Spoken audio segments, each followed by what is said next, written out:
are you and what is the Corcoran Group, please? Sure.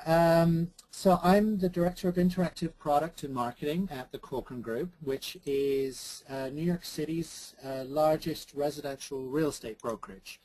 We also have a fairly substantial presence out in the east end of Long Island, what we characterize here as the Hamptons, and the Palm Beach area of South Florida. We have about 2,000 agents, and we do a very large number of things in the digital space. I'm basically accountable for anything digital that touches the customer, and that really extends to not only our website, but everything that we do across multiple social platforms, across listing distribution, so anywhere that we would send our property information that could be searched for elsewhere. I'm responsible for all of the advertising relationships that Corcoran has, and my team also handles things like video, mobile development, and what we characterize as emerging platforms, so sort of future-proofing Corcoran from a digital perspective out over the next 5 to 10 years. Wow. So that's really what I do here.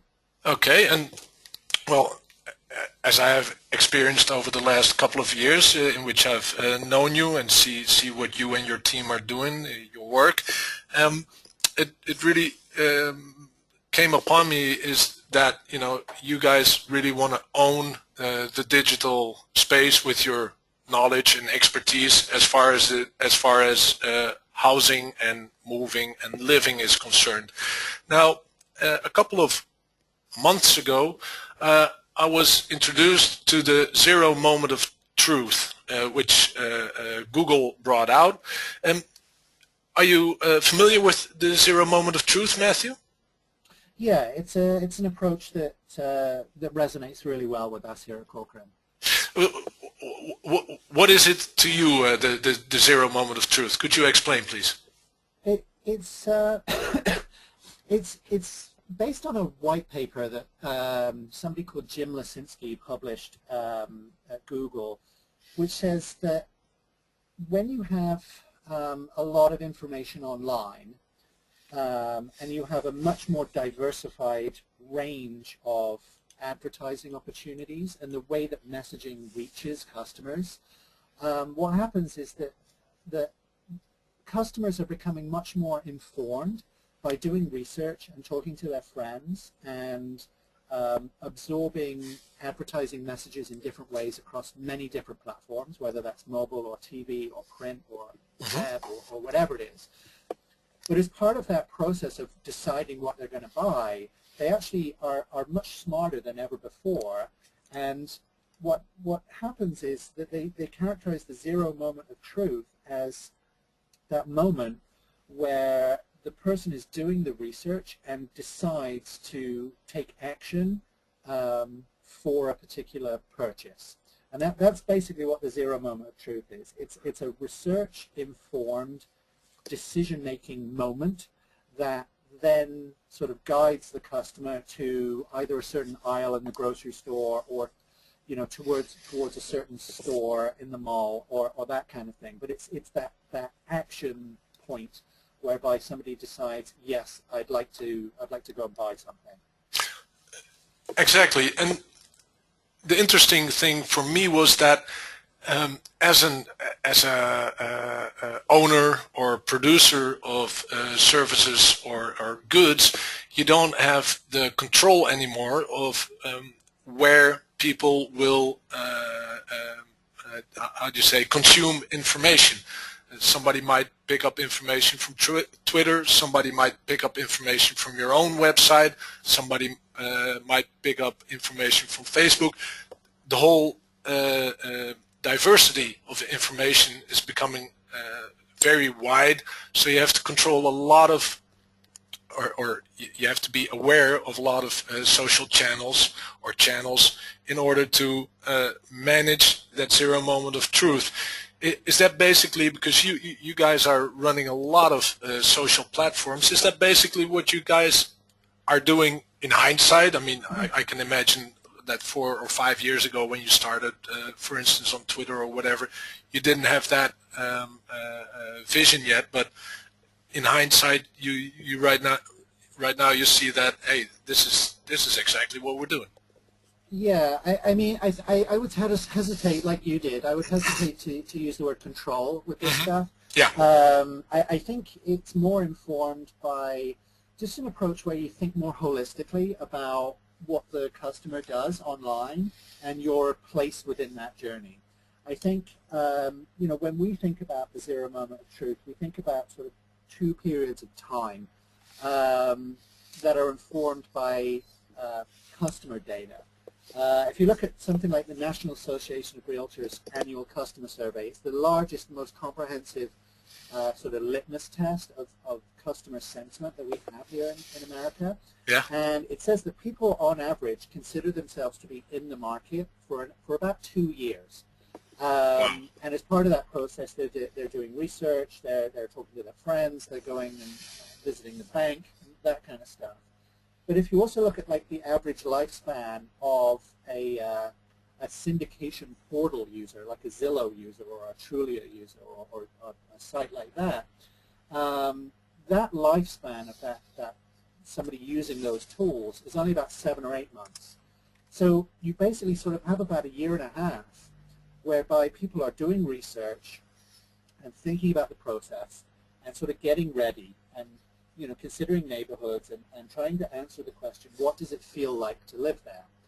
And that's sort of the space that we play in at Corcoran. We're not so concerned about what happens on those syndication portals, although that's a very important part of our business. But it's sort of table stakes for us because everybody sends their listings to those portals. Yeah. And our play is to think about what the customer is actually doing when they're making that decision and as they're doing their research, and to sort of be insightful and helpful and fun as part of that process, and be in those places online where people are already spending disproportionate amounts of time. So we really characterize that as things like social and mobile and video. And to have sort of a strong guiding presence where those customers already are online. And we find that when we do that, once those people actually get into a Zillow or a Trulia or a Realtor.com, our results actually resonate better with the customer because they recognize us. And why do they recognize you? Because of the sort of 18-month window where we've been making sure that we're visible as part of what they've been doing as part of that sort of prior to the syndication process. So it could be that they've seen something that we do on Facebook, or we've said hello on Twitter, or they've seen a video that we made on YouTube, or they've seen something that we've left in Foursquare, or whatever the social platform might be. That the Corcoran, what Corcoran stands for, is recognizable and understandable in a list where everybody else is present. What we find is that it starts to sort of supersede result order.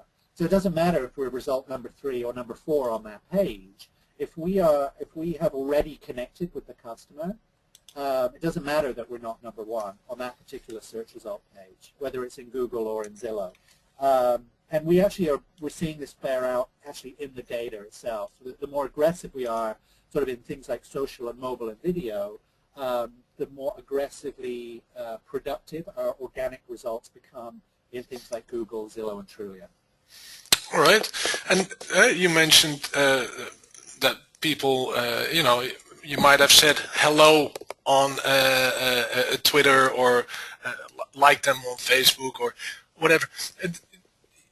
You guys are running a lot of channels.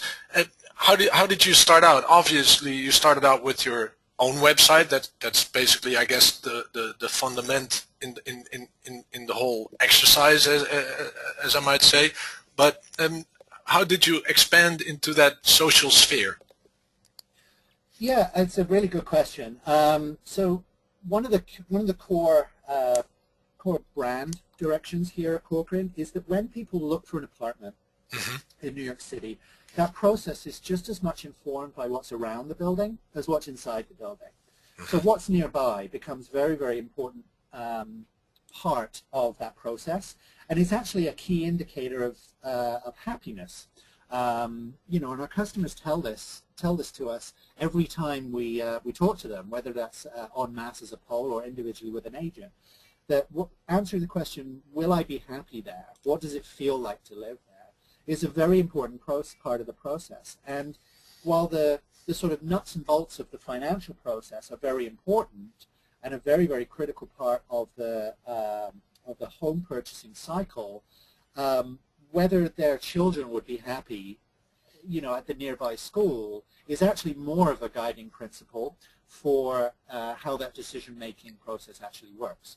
So it's a very emotional process, and you know, we sort of thought that, especially online, people were really living that kind of idea and answering the question, what does it feel like to live there? So the first couple of things that we started to do, we started to partner with other content providers. We had a partnership with Zagat Survey, who are a local sort of ratings and reviews service here in America that populate nearby restaurants and shopping and nightlife information. And we included that into all our listings pages.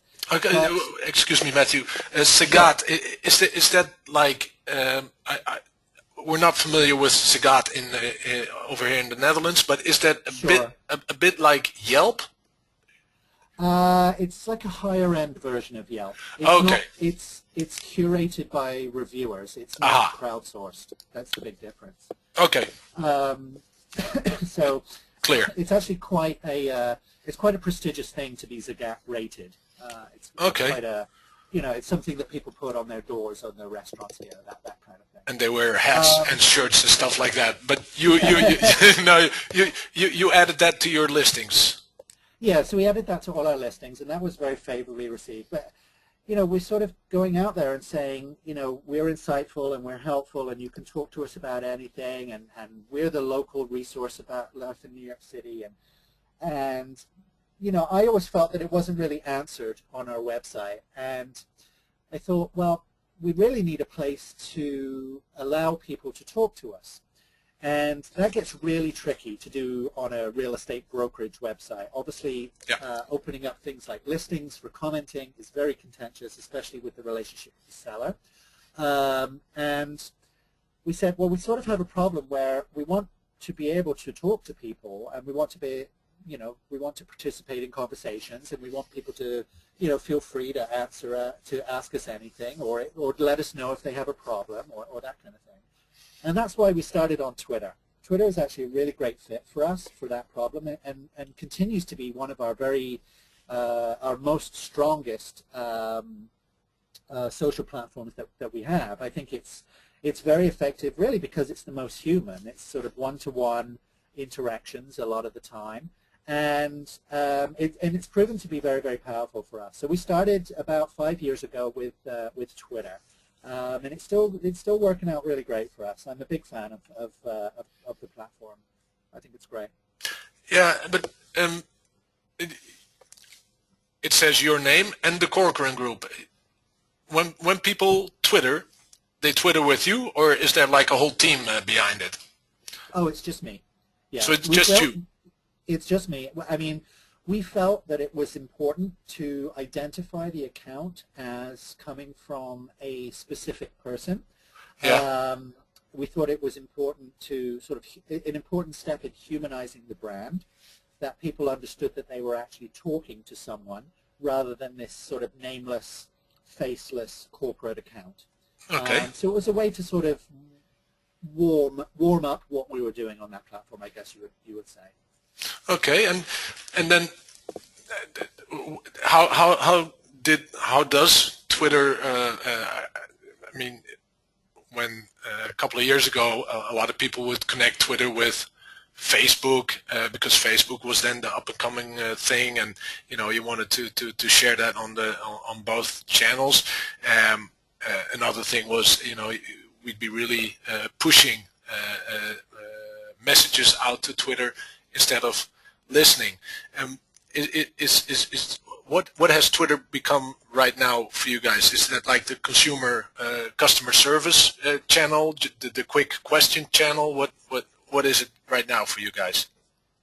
For us right now, it's mainly a business-to-business kind of channel, and we are connected mainly to other real estate professionals on Twitter, I would say, and that is a great it's a great business-driving proposition because, of course, if you're in the referral business, having somebody locally sort of own digital understanding and digital expertise about a particular market, what they do is they start to lock up market share for those particular geographies. So that's very much our play. We want to sort of digitally own knowledge about the city, so that if somebody from Holland has a question about life in New York, whether they're moving there or not, it could be something to do with the food, something to do with a vacation. It could really be anything. We want to be sort of top of mind as a resource for being able to answer those questions as quickly and as effectively as possible. Okay, and then moving on, I guess your next biggest channel was Facebook. You have an immense following. What do you guys do on Facebook to build your audience? Yeah, we sort of ended up having a problem with Twitter, really, because we were sort of curating all this local insight and information about where to get the best cupcake, or who has the best pizza, Brooklyn or Manhattan, or even evergreen real estate things, like what's the difference between a condo and a co-op, or what paperwork do I need. And we were starting to interact with other real estate folks and then locals in New York as well. We interact with a lot of those every day too. And what we found is that we wanted to share a lot of visual things. Like we were sharing pictures of the food we were talking about. We were sharing videos of, New York at night and things like that. And that's really difficult to do in Twitter. Even with the recent changes where they're adding photos and things, it's not a visual photography and video isn't in the DNA of Twitter. But it is it is very much so in the DNA of how Facebook works. And as Facebook has grown, I think we've seen the platform sort of double down on photography effectiveness. I think essentially the only thing that really works in the newsfeed right now is photos, and the more spectacular, the better.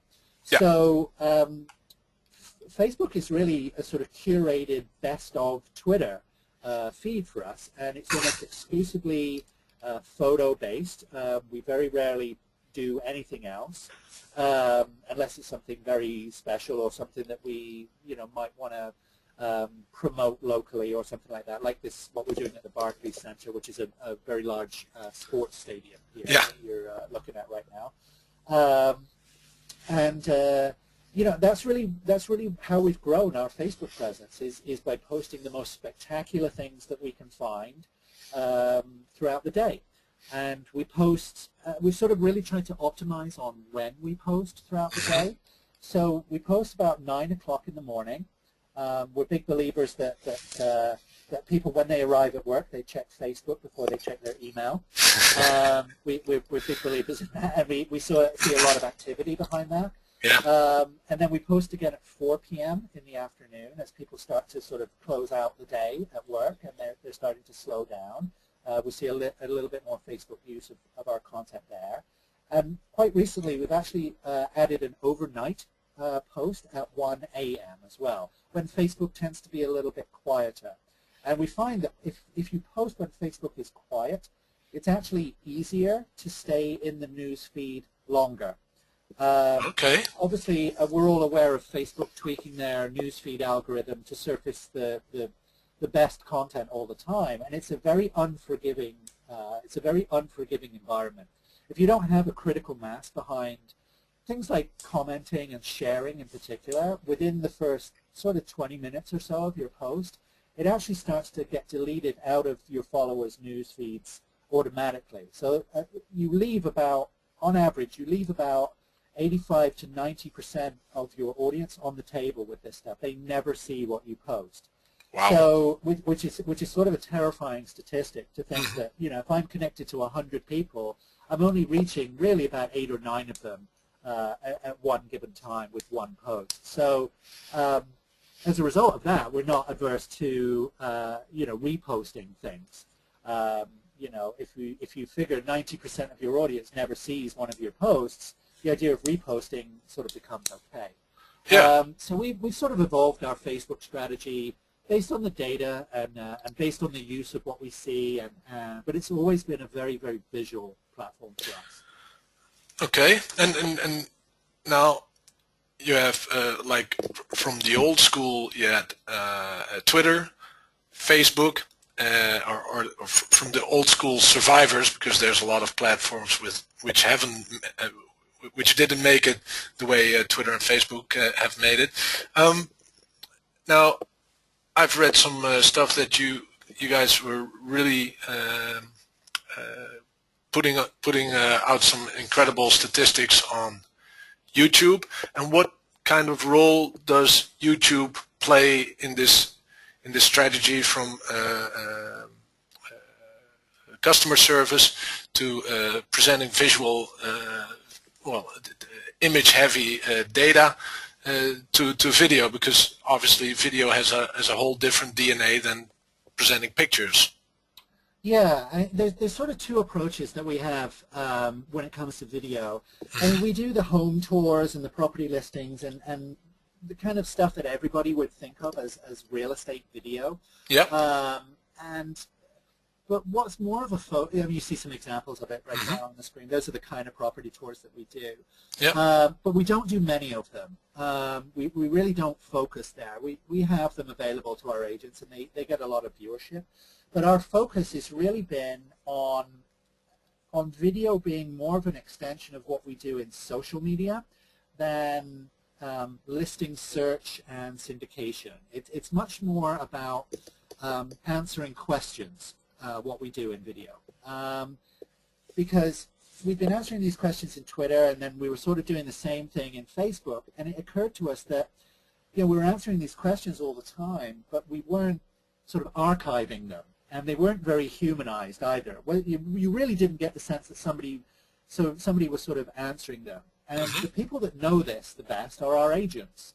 So when we thought about video and sort of what to do with video, it was actually a very natural progression for us to say, well, why don't we create a huge inventory of answers to questions about the markets that we work in, or questions about the process, or questions about food, or things to do at night, or shopping, or, you know, pain points that customers might have. Yeah.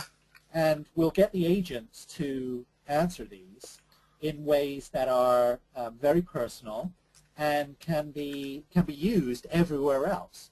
So what we've done, as you can see at the bottom there, this is a great, it's this enormous inventory of answers, which is a great thing to insert back into things like Twitter and Facebook. So if somebody has a question about who has the best steak on the Upper East Side, we probably have a video answering something like that.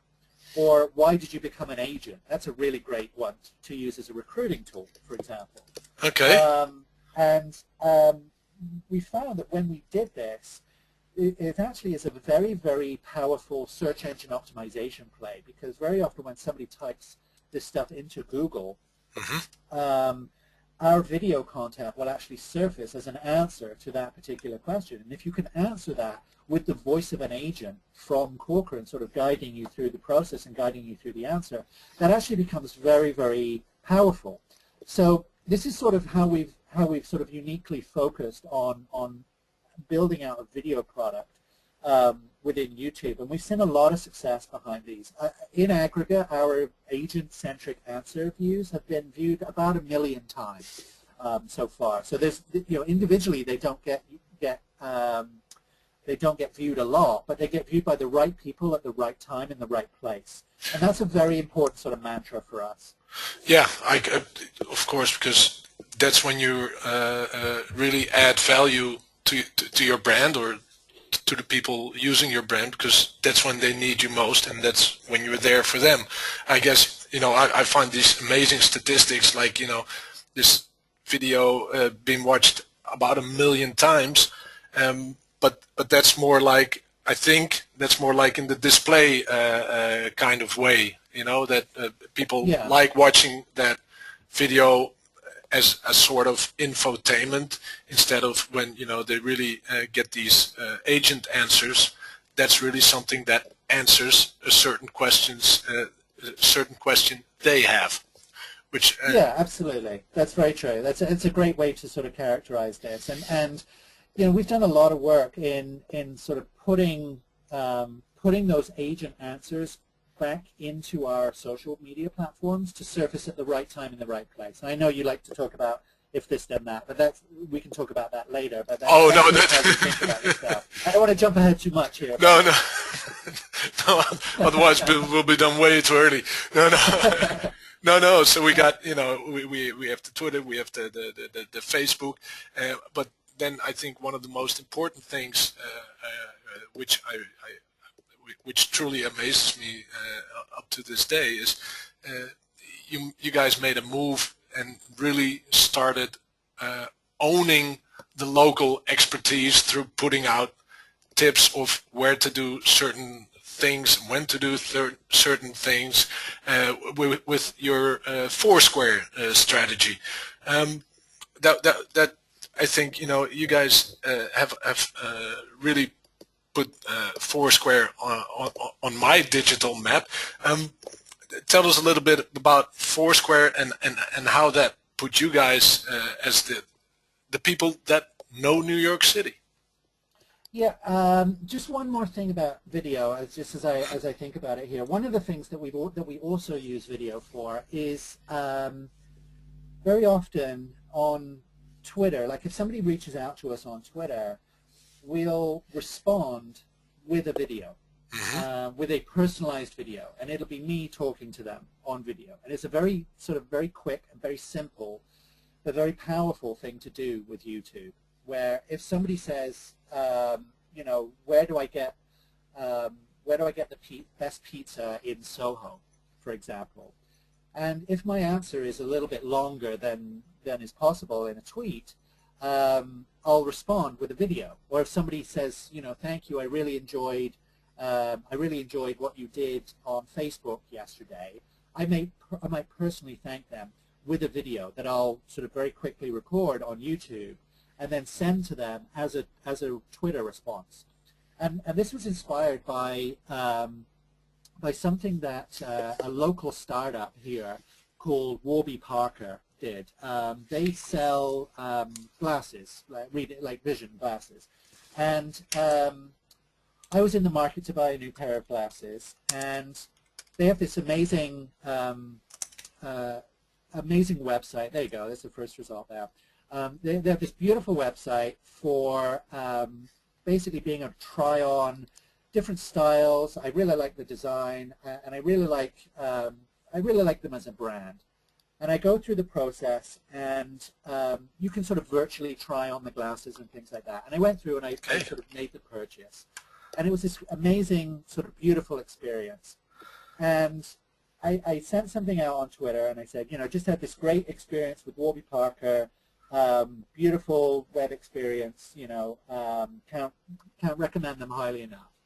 And within 10 minutes, I had a personalized video response back from somebody that works at Warby Parker, and it's them on video talking to me, and they said, thank you so much for the kind words, Matthew. I think you're really going to like that style of glasses. It's a very popular thing right now. And just as a thank you for us, we've looked up your order and you should receive that. We're going to expedite that and you should receive it tomorrow. Wow. That's not something that you can do in 140 characters. Yeah, absolutely. And I tell this story all the time, and I can't speak sort of highly enough about this. And it took them 10 minutes to create this enormous sort of positive sentiment. With a very, very simple video that was talking to one person. And it only really needs to be seen once, that video, to be effective. Mm-hmm. And I'm a big, I found that approach to be very, very inspiring. and it's a great example of sort of digital customer service that is very, very effective. So highly recommended, Warby Parker. So I'll answer your Foursquare question now, because while we were sharing all this information about things to do and places to go and owning neighborhoods and what does it feel like to live there and all those kind of things, there was sort of a piece that was missing with this, which was location. We weren't really sort of living that zero moment of truth kind of perspective by putting that information in the right place at the right time as that person is trying to make a decision about what to do. So we were sort of thinking about how to put all this stuff in a phone. And this is really where the idea of partnering with Foursquare came in, because they have the ability to insert this local knowledge inside of a service that is already very, very popular inside of Foursquare. And our presence on the platform is about 4 years old now.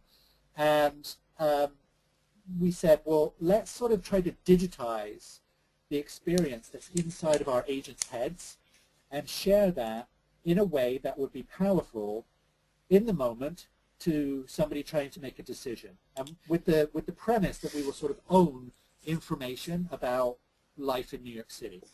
So when people are searching for something to do, or seeing what their friends are doing nearby, or even after they've checked into a venue, very often in New York you'll see a localized piece of Corcoran content giving some advice or insight about what to do there, or what to do nearby, or what's good tonight, or what's good while it's snowing, things like that.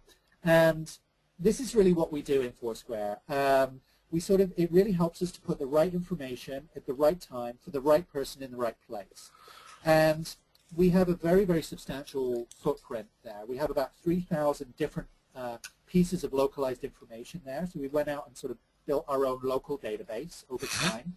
And we have about 20,000 followers there. We're actually a lot bigger on Foursquare than we are on something like Twitter, for example. Yeah. And we've really been building that out in a very substantial way over the last 4 years. And as Foursquare has grown, we've sort of grown and partnered with them. As you can see now, they actually have the ability to curate groups of tips, which they call lists. So if you wanted to see, the best eats at the Barclays Center, which is something we've been working on recently, has a lot of food venues at that particular stadium, a lot of localized food, sort of Brooklyn-centric food choices there.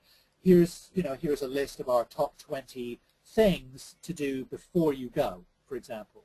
And it's not only the venues, but it's what to order at those venues. So Bark hot dogs, which is a favorite of mine, the bacon cheddar hot dog that's a really great one. So it's not just get the hot dog; it's go to this hot dog stand and get this particular hot dog, or here's how to order off the menu. So it's something that only a real local would know.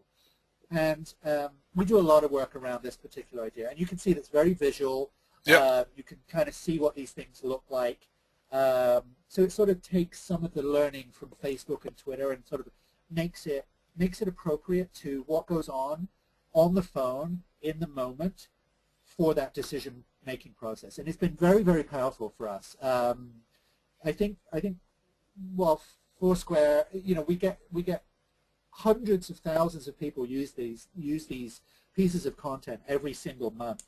And it's been a very, very effective brand growth platform for us. Yeah, I can imagine. And the last time you told us something that really blew my mind is that with the if you're a company on Foursquare, you have a dashboard, and you can see the people who follow you, where they check in, and see if there's any tips you have there. Is that? You mentioned something like that last time.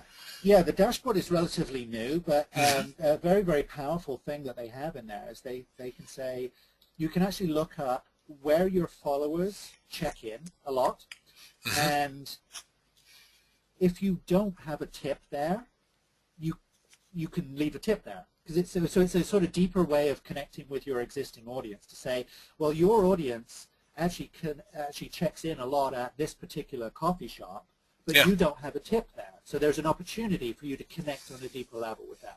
And it started to surface all kinds of insights about our audience that we didn't really know, because we hadn't focused on things like gyms. Gyms are really, really big with our audience. And health clubs and fitness centers and things like that. And we haven't previously focused on something like that. So now we do. So it's a way to it helps sort of guide and shape the content curation experience in a very, very exciting and new way for us. Because we hadn't, we didn't have that level of understanding or insight about our own followers. So it's very powerful. Yeah, because like you said, it makes your information go mobile, because I think people only use Foursquare mobile. Is that true, or is there still a lot of people using it on desktop? It's a mixture. We see a lot of people doing searches on desktop, but the primary use case is still the phone. And the most important thing for us is that it's very, very popular with New Yorkers. It's very, very popular. And it's a great way for us to connect with our local audience. But also when you visit New York, like if you're an out-of-towner and you come in for a meeting or a conference or something like that, it's actually a way for us to own localized knowledge for those people as well. So, very often our tips at the airport, for example, as somebody lands, say they fly from Amsterdam to for instance, for example, Paris. For example, if you fly from Schiphol, Amsterdam to JFK in New York, our tip at JFK is "Welcome to New York," and here's where you can get a great coffee after your long flight, things like that. So it's just a way for us to sort of digitally own the city. And we do that in a sort of variety of ways here. I'm a big believer in Foursquare. It's very, very powerful, I think. I can imagine, but you guys also do this because, in New York City, the Hamptons is like to the north. It's still, I think, in the state of New Jersey, but it's not connected to New York. Is that true, or am I missing something? Hampton? It's not quite right. The Hamptons is to the east of New York. To the east of Manhattan, basically, and it's still in New York State. Okay, because I thought it was more out to the east, more towards the Atlantic. Okay, but that meaning that it's not like you have then two different cities in which you have to get all this information out and collect all this information. It's still roughly the same area. Is that correct? Yeah, and it's fairly spread out, and there's a lot less use of Foursquare in the Hamptons and also in South Florida. So it's mainly a New York-centric product for us. There's some use in those other markets, but it's minimal in comparison. Okay. Well, without knowing, that's a great bridge, because it's really a New York thing. Last time we talked about Tumblr, and I even saw. I want to give a great respect to my good friend Nicolas Casa. He was a listener of the webinar, and he is an agent, a Dutch agent in Spain. And the day after you talked about Tumblr, he sent me an example of how he is using Tumblr right now after our webinar. So I was really proud of that. Yeah, that's people, awesome to hear. I love that. Yeah, I'm really starting to use it. Tumblr is, last time you told me it's like this really up and coming thing in New York. It's really being used by a lot of New Yorkers, and what you showed us last time is the things you can do with Tumblr is just amazing. I tried it, and you can integrate all kinds of information. And you guys are using Tumblr in a variety of ways, but I think the biggest way in which you are using it right now is the 10 a.m. special. Am I right? Yeah, it's actually the biggest social platform we have. Wow. Tumblr. People often think of Facebook as being the big one, but the big one for us is Tumblr. They surpassed what we do on Facebook earlier on this year, and we're seeing enormous growth there. We have about 155,000 subscribers just for the 10 a.m. special. Wow. And what we do there is it's a home of the day. It's a very simple product, very visual, and it's essentially the most spectacular listing that Corcoran is representing, shared at 10 o'clock in the morning every single day. That's what this is. But if you scroll down, the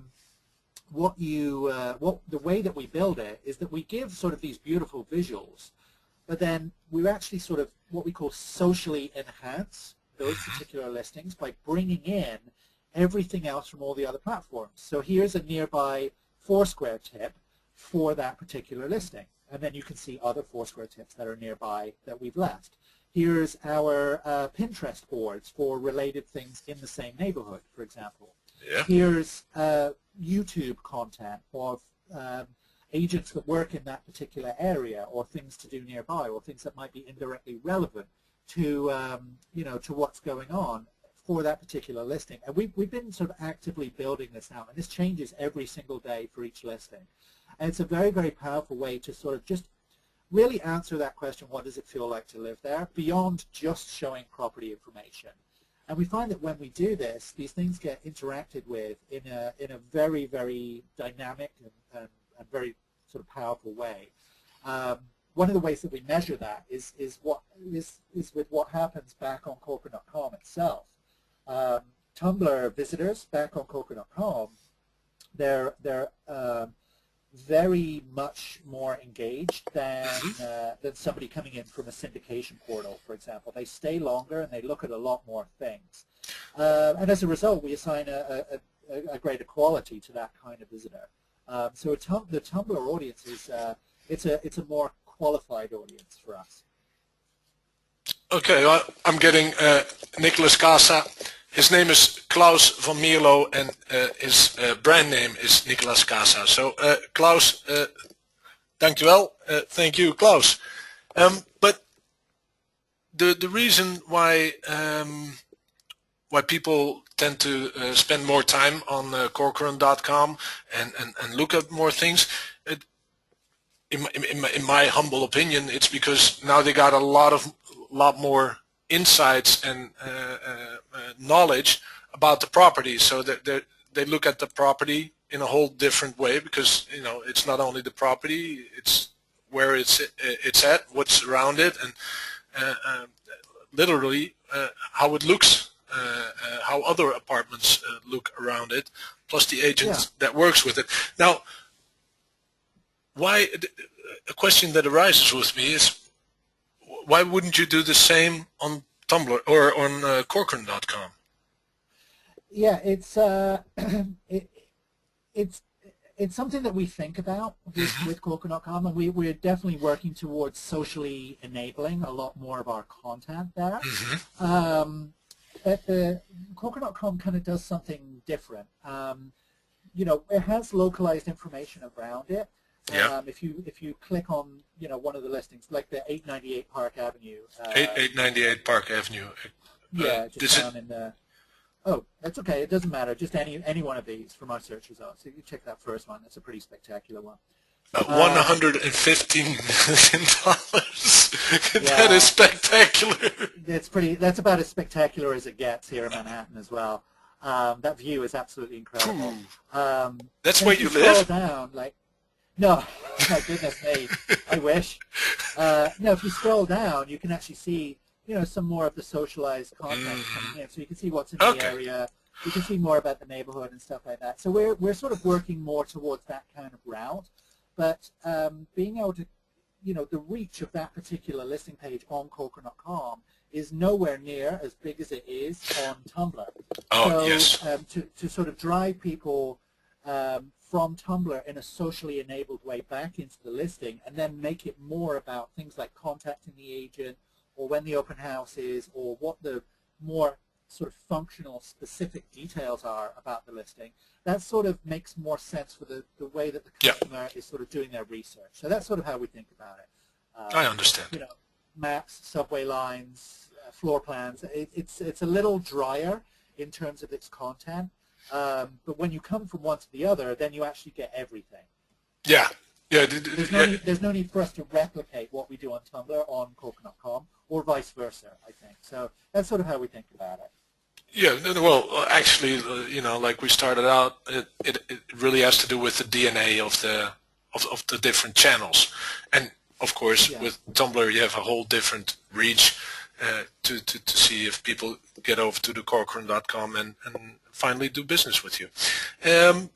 Yeah, that's right. I mean, the audiences are very, very different. I think very often real estate folks, they sort of lump together people and say, well, my social audience is doing this, but when the reality is actually, you know, Twitter users behave very differently from Facebook users, and you know, YouTube comments are very different from Tumblr comments, and there's a very wide spectrum of audiences for each social platform, and Corcoran.com has its own unique audience that is different from all of them. So you know, catering for each one of those things and thinking about how people arrive and the best experience to give them in that moment where they arrive, to sort of keep them and then keep them moving laterally between different types of content. It's a real challenge, but it's a good problem to try and solve, I think. Yeah, and what you just said is that, of course, agents and I think it's the same in America as it is in the Netherlands. I use an example which I found out through Google Trends. I don't know. Are you familiar with Google Trends, Matthew? Yeah, we use Google Trends a lot, and we sort of partner with that with Google Analytics as well. We sort of use the two together. Yeah, what I found out is that, you know, in the Netherlands, and you studied here, maybe you remember, there's two words. It was a long time ago. It was a long time ago that I studied in Holland, but I have a great fondness. I have a great fondness for Holland. I studied in Maastricht, so Holland is in my heart for sure. Well, it's in my heart too. But you might have heard that you have two words for house or home. I think it's in America. It might be the same, but people who are in the business, they'll be talking about woning, but a consumer will be talking about house. And what I found out is there's a definite peak in the search volume with these words. And first of all, you know, for all the agents, start using the word house instead of woning, because it's, you know, 85 to 23. Yeah. And what I also found out is when is the best time to start selling your house or put your house up for sale was really right after summer vacation. Like you see here, there's a definite peak every August in the search volume. August. Yeah. Is that the same in the States? Do you know? We use a lot of these trends in the States, and one of the things that we looked at when we redesigned Corcoran.com last year is that there's this sort of real estate specific language in terms of how agents talk about what they do. Yeah. That is words like property and listing and showing and things like that, and they're all very functional and very technical, and they're mainly words that customers don't use. Customers, exactly. You're absolutely right.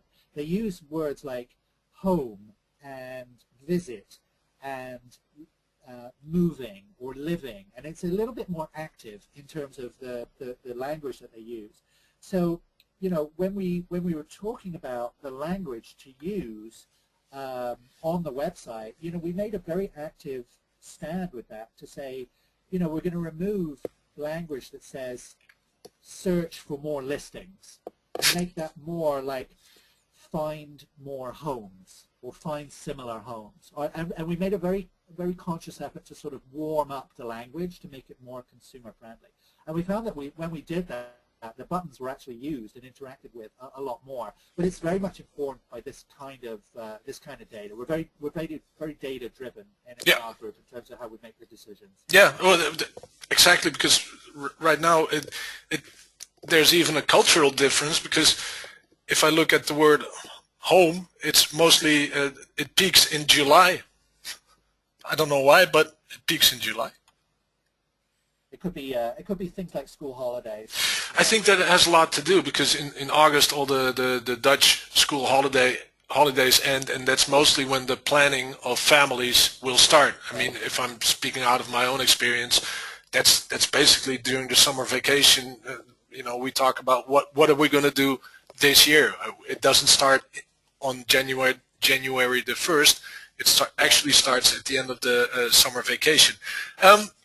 But that's Google Trends. I would really recommend people start using it, start to find out how consumers are talking, and not how you're how do you say not how you are talking. Well, yeah, basically that. Exactly. Thank you very much. Yeah. I mean, empathy with the customer it's one of the most it's the hardest thing for real estate professionals to sort of wrap their heads around. I think it's sort of like how to think like a searcher. What will be typed in Google, and we do a lot of what we call user acceptance testing at Corcoran, where we sort of sit behind sit behind a mirror and watch people use our services, and it's one of the most brutally humbling experiences, because you sort of ask somebody like, could you find on Corcoran.com, could you find an open house on Sunday that's in the Upper East Side between this price range? You sort of watch them wrestle with the service, and you just want to sort of leap through the glass and say, look, it's here. Can't you see it? It's just see that? Come on, are you and blind? You want to just sort of jump out and shake them, and the reality is that very often people just don't see this stuff, and trying to have that level of empathy it's sort of a critical part of developing products for the real estate industry, because people they have a very, very low attention span. I believe that attention is sort of at an all-time low, probably fueled by things like social media, and to make things simple and clear is actually a real challenge these days. So the more data-driven you can make that to sort of strip more things away, I think so much the better. But what I've been looking at Amazon.com a lot, like how they design their pages, because they use the MBTI. You're familiar with that? Yeah. They use that kind of knowledge to design their pages, and I figured, well, if Amazon.com can make a change in design, and that gets like 0.001% more conversion on their products, that's millions of dollars, Yeah, that's still millions of dollars. Yeah, absolutely. Exactly. So it's very interesting looking at that. Another thing which is very interesting to look at is pictures. And you guys collected a lot of pictures. Yeah, we do a lot with pictures here. Yeah. Now, are you pinning these one by one? What's going on with your Pinterest strategy? Yeah, they get pinned individually, and we do maybe 8 to 10 of them a day. It doesn't take us very long. What we do on Pinterest is actually very, very simple. We think of Pinterest as sort of a syndication platform for what we do on Tumblr. So Pinterest is the best of the 10 a.m. special organized by room. That's really what it is, and it's a way for us to break it down by style, by feature, or by room. And you can see we've got some other sort of corporate things in there, or individual listings that we're working on with agents. But if you scroll down, you can actually see, we've got, just scroll a little further for me. Yeah, we've got things like kitchens, the best of Corcoran's kitchens, bathrooms, townhouses, offices, pools. Wow. And this is really the 10 a.m. special in a different form. It's just recycled into Pinterest, and this is only sort of one constituent part of what we do with Pinterest. We're very interested in what people are pinning from Corcoran.com back into Pinterest themselves as well. And when we do that, we make sure that we sort of reach out and thank them for that as well. So we're sort of listening to what people are already pinning from our own website, just as much as we're pinning ourselves. One of the things that we also have been experimenting with on Pinterest, if you just scroll back up to the top for me, Boris, one of the things that we're interested in doing is sort of playing in other content verticals that our audience is already really interested in. And so if you just scroll to the top for me, right up to the top, if you click on the likes button here, yeah, this is actually something that we've been building in Pinterest that is actually a style blog, and it's just a collection of the most incredible fashion images that we could find within the platform. And this is sort of, it's an experimental thing for us, but there's an enormous crossover between the fashion vertical and the real estate customer, especially in New York. So what we do is it's actually a place for us to showcase sort of how we think about who makes the decision of buying a house. Is that true? Taste and quality and culture and audience, and this is more a peripheral thing for us, but this has actually been very exciting to build out on Pinterest. We actually have over 1,000 pins in there. Wow. And it's something that actually allows us to interact with other accounts in Pinterest in a way that makes us feel like we're interested in them as well, which could be a powerful thing. So this is sort of a hidden thing in Pinterest. I'm sort of showing you some of the secret sauce here. But this is some of the other things that we use the platform for, which has been exciting. And then if you scroll back up, I'll show you one more thing. If you go back to our boards, and you click on, if you click on the NYC Fall board, one of the things that we have in here is they recently added the ability to actually place geographic pins on a map.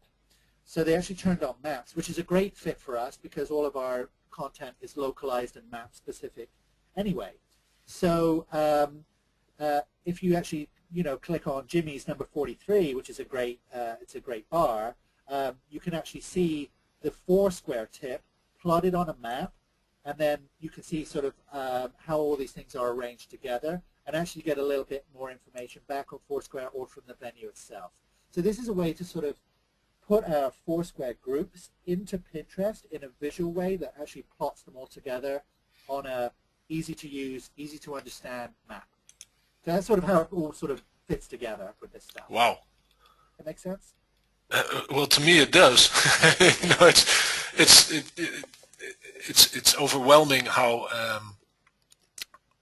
you guys figured out how all these things interact with each other, and it must have been a fascinating journey, which makes your job probably one of the most wonderful things that you can think of. I mean, we have a lot of fun with this. I can imagine. It's important that we have a lot of fun with it as well. It's something we talk a lot about in our group. Is trying to convey that level of excitement and that passion about where we live and work, to have that sort of filter through the screen, whether it's a mobile screen or a desktop screen or a tablet screen, and sort of make that passion infectious. That's a really important thing for me and my group. And well, I have to watch the time a bit because we are running well over the hour, which is it doesn't feel like an hour. If this, then that. It's something you guys use to automate your social publishing. If this, then that. How do you do it? What is it? Well, one of the things that occurred to me, especially with the Foursquare content, is that we had all this great content, and we'd have great rooftop bar recommendations, or great things to do in the snow, or great ice cream recommendations and things like that. And what was happening is that information was very often surfacing at the wrong time. Yeah. Like a user would be able to, they'd be sort of presented with the great rooftop bar recommendation in January, or the great ice cream recommendation would surface in November, or the hot chocolate recommendations would surface in July. Yes. And there's sort of like, there was a bit that was sort of missing from this. I was like, this doesn't really make sense. Like, the tips are great, but they're surfacing at the wrong times. So what if this then that allows you to do is actually set what they call triggers to make sure that information appears at the right time. So one of the things that we've done is we've tied our inventory of tips to Twitter. So automatically, when it starts to snow in Manhattan, we will automatically push a tweet to Twitter that says, it just started snowing in Manhattan. Here's our recommendations for 20 great places to have hot chocolate. Or, it just started raining in Manhattan. Here's 25 great things to do indoors today. Or, it's 11 p.m. on a Friday night. Here's some great late night pizza recommendations for Brooklyn. We sort of curate you curate the system that generates these things, but we actually are not publishing the tweets ourselves. It's automatically triggered. And we use a service called if this then that to sort of combine those triggers in the real world, whether it's time of day or weather or when we post something from another platform or something like that, to put that right information in the right place at the right time for the right person. So a way that we'll connect that is we'll say, here's it just hit 90 degrees in Brooklyn. Here's a video of a Brooklyn agent talking about her favorite ways to cool down in the summer. So it's dependent upon having that inventory of content to kind of work with, and we have that with what we've built out in the Foursquare tips and on YouTube. But this is a way to just work a little smarter with that content and put it in the right place at the right time. So it actually just feels more like a natural fit. Yeah, well, I've been experimenting with it, and you can do the most amazing things with it. I mean, you can set up all kinds of stuff with it, and not only with weather or time, but you can curate all kinds of information. And I would really recommend everybody that's listening in check it out. One of the great things that I use this personally as well, and I use it to help automate sort of just regular things in my life. So when I get the train home, you can automate something with if this then that says, when you arrive at a particular location, send a text message to your wife that says you're at the train station and you're on your way home. And I don't have to physically send that text message. It knows it automatically from my phone's location that I'm about 30 minutes from being at home. And that's a great thing. It's a great thing to sort of just automate that level of communication. I find it to be very, very powerful. Yeah, but well, you might get questions like, I didn't get a text message. Through which way? Which way did you came home? I mean, you're home, but no. I guess so. Yeah. Yeah.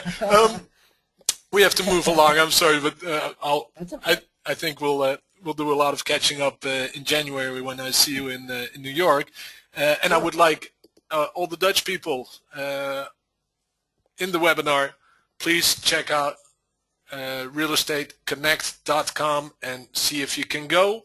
I will also send some links through the debrief and with a video of today's webinar. But if you're into the housing business or location business and you're in the Netherlands, you should go to New York in the beginning of January, and there's a fantastic event there. It's called the Real Estate Connect. You have to be there. I've got some questions, Matthew, for you. which I'll be moving along to Arjan. Arjan, do you have some questions for Matthew? Well, that's hi, Boris. Hi. Yeah. There you are. Okay, here we are in the back office. Well, we had a hell of a job managing all the questions and all the nice reactions. So I can really tell people liked your what you had to say, Matthew. Thank you for that. You're most welcome. Yeah. Well, I have a few short questions. Not all, because then we'll be here for 3 more hours, I think. A lot of people noticed how beautiful the photos are you use on your media, and they want to know what kind of pictures are that. How do you get those beautiful pictures? They're professionally shot by a number of different vendors that we work with that Corcoran has a relationship with. Okay, the people ask, are they HDR pictures? For the most part, no. No? They're not HDR pictures, no. Okay, okay. They're all professional shot. They were professionally shot, yeah. Okay, yeah. And as you can see actually on the screen right now, one of the things we're encouraging them to do is to actually include more nighttime shots because of what we're doing on Facebook. You know, we're seeing a lot of traction behind posting things for that 1 a.m. slot, and it makes a lot more sense to post a nighttime shot at 1 a.m. than it does a daytime shot. Oh, okay, that's smart. That's smart. That makes sense. There's a lot more interaction behind a nighttime shot posted at 1 a.m. rather than a daytime shot. So we're sort of doing a lot of things like that. And if you'll notice on the homepage of Corcoran.com, it sort of follows you throughout the day as well. Sort of around 5 or 6 o'clock at night, you'll see a disproportionate number of kitchen promos. Around 10 or 11 at night, you'll see a lot more bedroom photos surfacing. So it sort of follows you throughout the day in terms of what we promote and how we curate what you particularly see on at any particular time. Wow. Okay. And another thing, what people ask is, do you have is the Corcoran.com, is it a responsive site at the moment, or are you moving towards how are you with mobile, and what does mobile do? I think that's the background of your of the question here. Sure, we actually do a tremendous amount in mobile. Obviously, a lot of our advertising is almost exclusively mobile centric now. Wow. But when it comes to the platforms, we have our own iPhone app, we have an iPad app, and we have an Android app at the moment, and we have a mobile optimized version of Corcoran.com. It's not responsive, but we're moving down the path of developing things that are more responsive. That's for sure. Okay, and what we found out here with the work we do here is that we've seen the mobile growth in the website visit, which now has doubled since January, and which is around 30 to 35% of all visits. We found out that we get 40% more conversion on mobile. Is that something you guys notice too? Like, you know, okay, yeah. Yeah, we're seeing enormous growth behind mobile in particular. We see similar kind of statistics. About 30 to 35% of everything we do is happening now on a phone. Yeah. And that includes tablet as well. Mm-hmm. Yeah. And that's a metric that we're seeing basically double year on year. About a year ago, it was more like 20%. Mm-hmm. And there's enormous acceleration and momentum behind mobile right now. Most definitely. And do you see also, or do you also see different statistics with conversion? Like, you know, for us, it's either when people visit sites like sign up for a newsletter or you know, tell us you're interested, and it seems to us that people on mobile are more active instead of passively viewing the website. Yeah, absolutely, and of course, I don't think you can underestimate the fact that this stuff is a phone either. You know, that's the really big advantage over desktop is that it makes the phone ring more. It's very, very powerful for our agents to, to receive calls directly from either the apps or, from people looking at Corcoran stuff on their phones. We see people, using those platforms for much longer.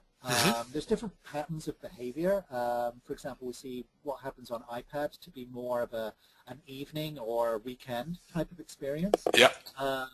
And smartphones are more sort of what's nearby kind of experience, and then desktop is a little bit heavier on search and research. So there's different sort of patterns of behavior, and then we're actively trying to capitalize on as many of those things and sort of be in the right place at the right time with whatever the platform or use case might be. Okay.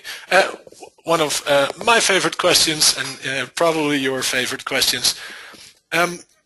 Are you running a team of 40 people, Matthew? I wish. Yeah. No, my team is very small. My team is very small. There's 3 of us. That includes me, and we do everything digital at Corcoran. Wow. I basically sort of do sort of oversee everything, and I work on the mobile strategy particularly, and I'm sort of involved at a more sort of holistic and business driving strategic level, but I'm sort of heavily involved in some of the sort of doing as well, like we said before, like I run the Twitter platform and things like that. But the two folks that work for me, it's basically broken down into content and analytics. So I have a content person, and she's responsible for sort of everything that gets made. So anything that needs to get posted, anything that needs to get built, anything that goes through Photoshop, all of that stuff, she's sort of responsible for all those things. So all of the Foursquare tips, she does that, the Tumblr stuff, the Facebook stuff, all of that kind of thing. And then on the other side, we have what we call an interactive analyst. And she's responsible for optimizing everything and making us work sort of smarter and harder with what we currently do. Yeah. So she manages sort of everywhere that we spend money and optimizes relationships with advertising partners, grows the search product, and surfaces insights about how what we're posting is performing. You figure all of this stuff, it's generating this enormous amount of data every single day. And this person is responsible for sort of cutting through all that and saying, here's sort of what we should do next. And between the 3 of us, we're able to sort of quite comfortably handle everything.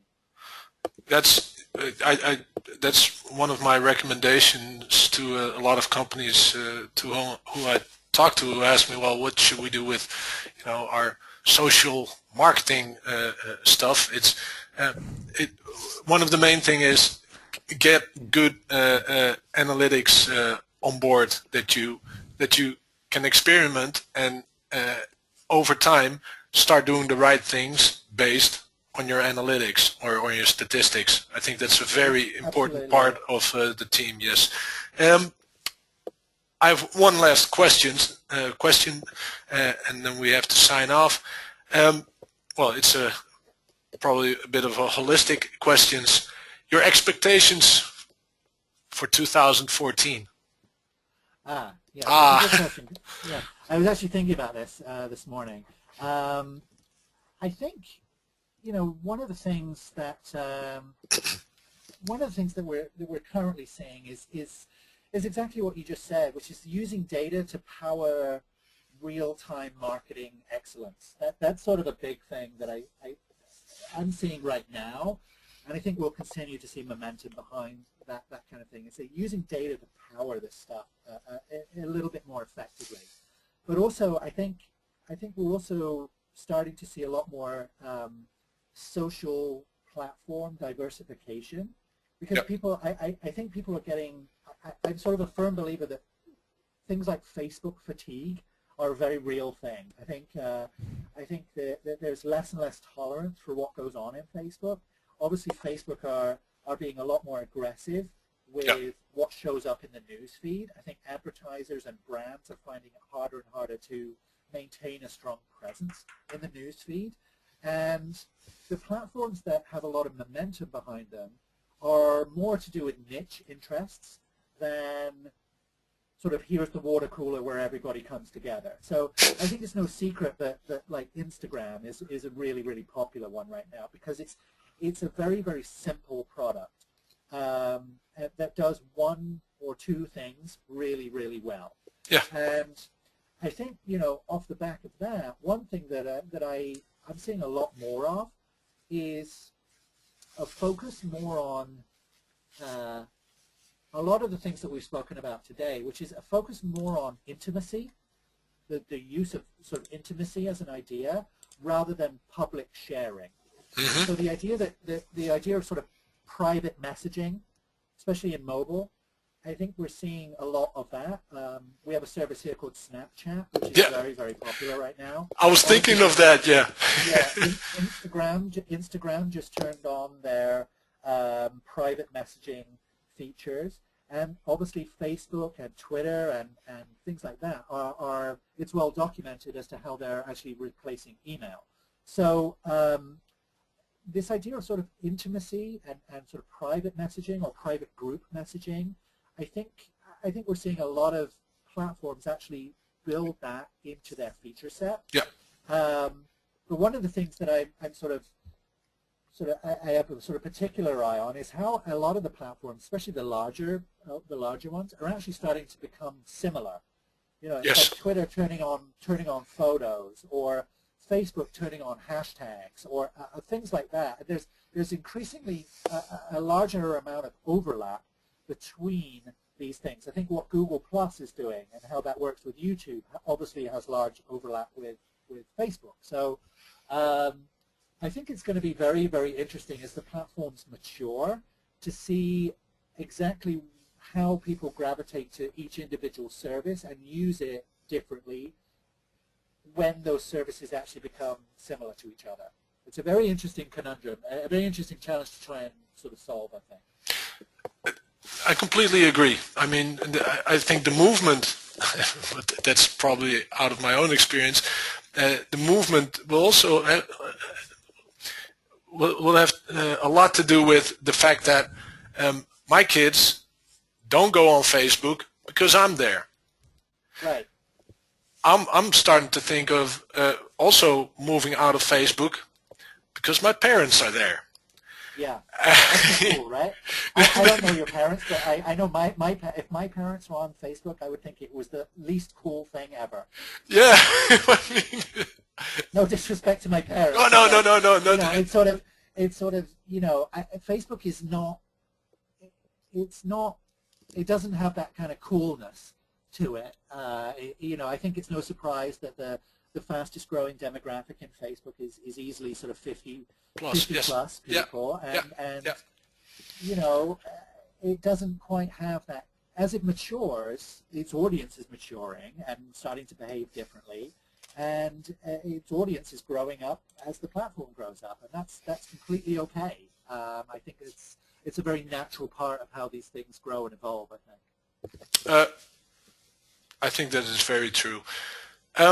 Matthew, once again, I want to thank you very, very much for taking the time and sharing your insights, your expertise, and your knowledge with us. And, I'm really looking forward to seeing you in New York next year. I want to thank Hans van der Ploeg, VBO Makelaar, for making this all possible. Arjan and Sanne for taking care of all the questions and all the tweets. I want to thank you, the listeners, for taking the time and listening to us. Please mail comments, questions, mail them to us, and I will respond to them in video, as I learned today. I will. That's a promise. Yeah. That's a promise. I promise you. So I wish everybody a very good evening on this side of the ocean and a very good day on the other side of the ocean. And thank you so much again, Matthew, for taking the time. See you soon. Bye-bye. Thank you so much for having me. Bye-bye, everyone. Bye-bye. Bye. Have a good day.